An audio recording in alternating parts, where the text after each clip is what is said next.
After enjoying your drink at Starbucks, you might drop that used plastic cup into the store's recycling bins, thinking that they'll end up at a recycling facility. But a CBS News investigation found that's not always the case. Alecia Reid covers the environment, and advocates are telling her companies have got to do better.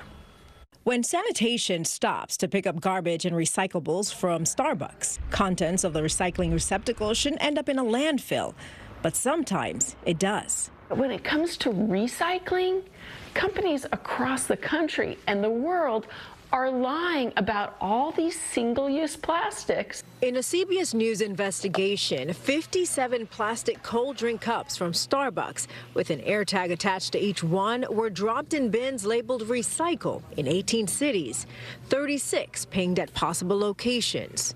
In the tri-state, 3 were at New Jersey Starbucks locations and 7 in New York City. Only 1 showed up at a location that sorts recycled material, what experts call a MRF, or a material recovery facility.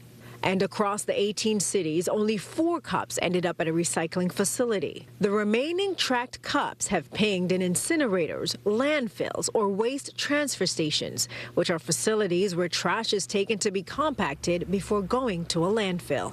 That is unacceptable. It's disappointing. And what should be, as I said, straightforward is very complex. Starbucks Vice President Amelia Landers says rules are also different in every state, and the chain has no control over what happens to their recycling after it's picked up. We partner with over 100 service providers, and many of them have their own requirements of what they can accept and don't accept.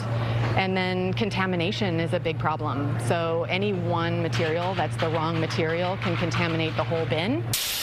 But chemical engineer and recycling expert Jan Dell says that claim is a deflection, and the misnomer that plastic recycling is too complicated is a myth. Starbucks across the country is the biggest liar about single-use plastics getting recycled. They're the most egregious greenwasher of single-use plastics. The Center for Environmental Health champions the Break Free from Plastic movement, collaborating with NGOs that work with restaurants and venues to reduce single-use plastics. Some of those establishments use biodegradable and compostable sugarcane products, paper, or a reusable cup system.